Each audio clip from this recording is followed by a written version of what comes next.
आता अजितदादांचा आता जो विक्री झाला त्यानंतर आता सुनेत्रा पवार पक्षाची लढाई स्वतःकडे ठेवण्याची माहिती आहे आणि राष्ट्रीय अध्यक्षपदासाठी सुनेत्रा पवार यांचे नाव निश्चित झाल्याचे माहिती आहे आणि आज त्यांचं पदासाठीचं उभी आहे. खरं तर हा अजितदादांच्या पक्षाचा अंतर्गत विषय आहे. कोण नेता असणार, कोण अध्यक्ष असणार, कोण उपमुख्यमंत्री त्याची संधी त्या घेत असतील किंवा त्यांना दिली जात असेल तर मला स्वतः अजितदादांचा वारसा बनवायला काही हरकत नाही. राष्ट्रवादी काँग्रेस आणि शरद पवार राष्ट्रवादी काँग्रेस जो निर्णय घेईल त्यामागे आम्ही उभे राहू असं देवेंद्र फडणवीस म्हणाले.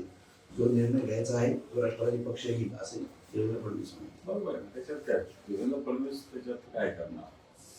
शेवटी राष्ट्रवादी काँग्रेस त्यांचे जे आमदार आहेत 40 काय हे सगळे मिळून जो निर्णय घेईल तोच सरकारमध्ये असेल किंवा भारतीय जनता पार्टीला असेल किंवा सरकारला असेल तो मानावा लागेल. भारतीय जनता पार्टी थोडी शक्ती की या नेता याला नेता करा त्याला नेता करा. हे काय भारतीय जनता पार्टी सांगण्याचं भारतीय जनता पार्टी कोणताच नैतिक अधिकार राहणार नाही. कारण देवेंद्रजी बोलले ते काही चूक बोलले असं मला नाही वाटत. राष्ट्रवादी काँग्रेस आणि शरद पवारांच्या पक्षात सुप्त संघर्षाची नांदी देखील पाहायला मिळते. शरद पवारांच्या पक्षातून विलीन करण्यासाठी आग्रह आहे तर राष्ट्रवादीने मात्र राष्ट्रीय अध्यक्ष आणि उपमुख्यमंत्री ठरवण्याचे प्राधान्य दिले. दोन परिवार पण आहेत, जसे दोन पक्ष आहेत तसे परिवार पण आहेत. कारण आपण त्याच्यात काही बोलणं आताच्या घडीला कारण अजितदादा गेल्यामुळं आपण अजूनही दुःखाच्याच छायेत आहोत. त्यामुळे आत्ताच फार राजकीय इच्छा आणि इच्छेचे प्रश्नावर मत व्यक्त करणं कोणीही मग तो फार योग्य होणार नाही. थोडा काळ जाऊ द्यावा, काळच याला उत्तर देत राहील असं मला वाटतं. शरद पवार असं म्हणाले की दोन्ही राष्ट्रवादी 12 तारखेला एकत्र येणार होते. त्यासाठी अजित पवार आणि जी एन पाटील ही चर्चा करत होते. परंतु दोन्ही पक्ष एकत्र यावे यात कोणी मिठाचा खाडा टाकला असे प्रश्न उपस्थित केला. कोणी एकत्र येत असेल तर त्याला कोणी विरोध करायचा काही कारण नाही. ज्याचा त्याचा तो विचाराचा प्रश्न असतो. आणि जर दोन आपल्याला काय मिया वगैरे राजे तो क्या करेगा कायजे आपल्याकडे अशी म्हण आहे. त्यामुळे दोन्ही एकत्र येत असेल तर कोणाच्या मिठाच्या खड्याला कोणता अर्थ राहणार आहे? सर्वात महत्वाचं म्हणजे शरद पवार असं म्हटले की सुनेत्रा पवार शपथ घेणार हे त्यांना माहीत नव्हतं. तो त्यांच्या पक्षाचा निर्णय आहे. तटकरे आणि पटेलांच्या पुढाकाराने हा निर्णय आहे आणि सुनेत्रा पवारांची शपथविधीवर शरद पवारांनी प्रतिक्रिया दिली. त्यांना माहितीच नव्हतं. तटकरे आणि पटेल हे दोन लोक महाराष्ट्राला चांगल्या पद्धतीनं माहिती आहे. पटेल तर दिल्लीतली माहिती, मुंबईतली माहिती आहे. तटकरे सुनीलजी तटकरे हे सुद्धा माहिती. हे दोन व्यक्ती स्वतःचा स्वार्थ, स्वतःचा इंटरेस्ट त्याच्यासाठी कोणत्याही प्रकारच्या राजकीय स्थितीत जाऊ शकतात हे त्यांनी वारंवार सिद्ध केलेलं आहे. त्याच्यामुळं आता तटकरे प्रदेश अध्यक्ष आणि प्रफुल्ल पटेल मला वाटतं काहीतरी त्यांचे पक्षाचे काहीतरी नेते आहेत. मला माहित नाही काय पदाधिकारी आहेत. परंतु हे लोक कसे असतात हे दोन तरी बाकीच्या लोकांविषयी बोलणार. बाकीचे लोक पॉलिटिकली वेगवेगळ्या पद्धतीनं नेतृत्व करणारे पण हे दोन अतिशय व्यावसायिक पद्धतीनं राजकारण करणारे लोक आहेत. तेव्हा यांच्या इंटरेस्टचाच माणूस त्या खुर्चीवर असावा असं यांचं मत सगळीकडे असतं. सुरेंद्र बहिणीविषयी तसं बोलणार नाही कारण शेवटी त्यांना अजितदादांनी निर्माण केलेलं की तसं पाहायला गेलं तर व्यक्तिगत ताकदीच्या बळावर त्यांनी निर्माण केलंय. त्यामुळे त्यांचं तिथं नैतिक अधिकार आहे. त्याच्याविषयी काही मला असं वाटत नाही बोलावं. तो विषय आहे की सुनेत्रा पवार यांना इतक्या लवकर तात्काळ घटनेची परिनिवड, उपमुख्यमंत्री पदावर निवड हा अंतिम निर्णय एनसीपी कोर कमिटीचाच आहे. 2 एनसीपी एकत्रीकरण तिची चर्चा चालू होती. ती मुद्दाम काही जण लढू पाहत होत असल्यानेच इतक्या घाईत सुनेत्रा पवार यांची निवड करण्याच्या हालचाली केल्या गेल्या. सुनेत्रा पवार यांना डीसीएम करणे आणि एनसीपी पार्टीचा अध्यक्ष करणे ही भूमिका प्रफुल्ल पटेल, तटकरे, भुजबळ, मुंडे यांच्याच भूमिकेतून झाल्याची माहिती आहे. असू शकतं त्याच्या पक्षाचा निर्णय आहे. शेवटी काय ते काय दुसऱ्याला राष्ट्रीय अध्यक्ष करणार होते का? समजा शरद पवार आणि त्यांचा पक्ष एकत्र जरी येणार असला ते काही सुप्रियाताईंना किंवा रोहित पवार राष्ट्राध्यक्ष कसे करणार? करूच शकत नाही. त्यामुळे मला असं वाटतं जो निर्णय झालेला आहे तो मानला पाहिजे. उगाच त्याच्यात हल करण्यात काय अर्थ नाही. सरकारकडे पाचवी बहुमत आहे आणि उपमुख्यमंत्री पदाच्या शक्तीसाठी एवढी घाई का?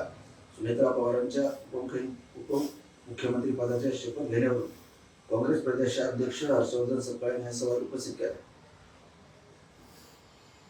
त्यांचं ते मत असेल, परंतु लोकभावना पाहता उगाच त्याला फाटेपुड्या फुटण्यापेक्षा त्वरित निर्णय झालेला बरा ही भूमिका सुद्धा काही जणांची असू शकते आणि ती भूमिका चुकीची आहे असं आपल्याला म्हणता येणार नाही. दोन्ही राष्ट्रवादी काँग्रेसचे विलीनीकरण झालं असतं तर सर्व सूत्र ही शरद पवार यांच्या हाती गेली असती. त्यामुळे अजित पवारांच्या राष्ट्रवादीमधील काही नेते सुनेत्रा पवार यांच्या हातात या सर्व पक्ष देण्याच्या हालचालीसाठी हे प्रयत्न चालू आहेत अशी चर्चा आहे. चर्चा काही असू शकते राजकारणात, पण तो पक्ष क्लिअर अजितदादांचाच आहे ना. तर पवार साहेबांचा काही हस्तक्षेप असायचं काही कारण नाही. ठीक आहे, पवार साहेबांना मानणारे लोक असू शकतात, पण तो पक्ष क्लिअर अजितदादांचाच आहे. त्याच्यातले लोक भले शरद पवार साहेब असले पाहिजे म्हणतील, पण तो जोपर्यंत सत्ता आहे तोपर्यंत कोणी इकडे जाऊ शकत नाही. एवढं तर कळतं एकंदर सगळ्यांच्या मनोवृत्ती. राष्ट्रवादी पक्षाचा राष्ट्रीय अध्यक्ष हा पवार परिवारामधूनच करा. एनसीपीच्या विलीनीकरणाबाबतही पवार कुटुंबियाचं म्हणणं विचारात घ्या असं भाजपच्या केंद्रीय नेतृत्वाच्या नेत्यांनी राष्ट्रवादीच्या नेत्यांना निरोप दिल्याची सूत्रांची माहिती आहे.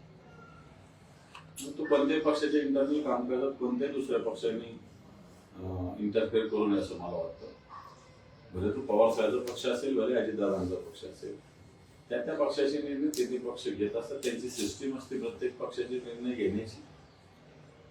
भारतीय जनता पार्टी असेल किंवा वेगवेगळे पक्ष असेल, त्यांच्या सिस्टीम वेगळ्या आहेत, या पक्षाच्या सिस्टीम वेगळ्या आहेत. मला त्या सिस्टीमनुसार तो पक्ष काम करतो आणि त्याला ते करू दिलं पाहिजे. अकोल्यात 7 मुस्लिम नगरसेवकाच्या आशीर्वादानेच भाजपची सत्ता आहे असं नितीन देशमुख यांनी म्हटलं. फक्त मुस्लिम का कोणता मुस्लिम पक्ष हा मला माहिती नाही, परंतु मुस्लिमांनी पाठिंबा दिला असेल तर त्याच्यात कोणी घेतला असेल तर ते काही चुकीचं नाही. परंतु MIM सारख्या किंवा एखाद्या जातीवादी संघटनेचा जर पाठिंबा असेल तर तो चुकीचा असं मला वाटतं.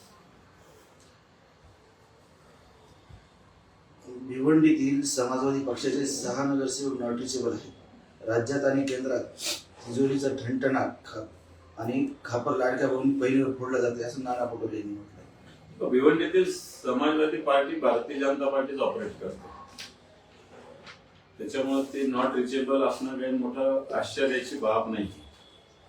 तर कोणाचं नाव घेणं नाही, परंतु भिवंडीतील समाजवादी party Bharatiya Janata party operate करते एवढं मी जबाबदारीने बोलतो. अजित पवार यांचा जो अपघात झालाय त्या प्रकरणाची सखोल चौकशी व्हावी असं काँग्रेसचे अध्यक्ष हर्षवर्धन सपकाळे यांनी मागणी करतात. या विषयाची सखोल चौकशी व्हावी. विमान प्राधिकरण असेल, विमान कंपनी असेल, तिथली एअर स्ट्रिप्स असेल, वैमानिक असेल, या सगळ्यांच्या चौकशा झाल्याच पाहिजे. कारण अशा पद्धतीनं जीव काही एवढे स्वस्त होता कामा नये प्रशासनाच्या किंवा नियमावलीच्या हलगर्जीपणामुळे. म्हणून या सगळ्या प्रकरणाची उच्चस्तरीय सगळ्या अंगाने चौकशी व्हावी. नाही तर 2 दिवसात आता तो अहमदाबादचा अपघात झाला, काय त्याचे रिपोर्ट अजून काही आलं का रिपोर्ट? तर काही झालेलं नाही. कारण विमानातल्या बिघाडामुळे जे झालं हे स्पष्ट दिसतंय. वैमानिकाच्या किंवा विमानातल्या बिघाडामुळे या गोष्टी झालेल्या स्पष्ट दिसतंय.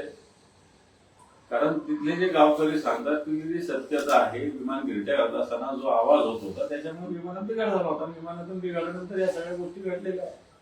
विमानात बिघाड कसा होतो याचा अर्थ ही विमान कंपनी पण जबाबदार आहे ना त्याला.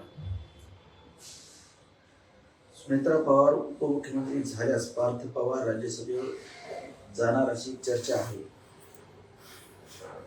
अजून या सगळ्या गोष्टी झाल्यानंतर विचार करा. सुनेत्रा पवार ज्यावेळेस विधानसभा किंवा विधान परिषदेत निवडून येतील त्यावेळेस राज्यसभेचा ते राजीनामा देतील, तोपर्यंत देणार नाही.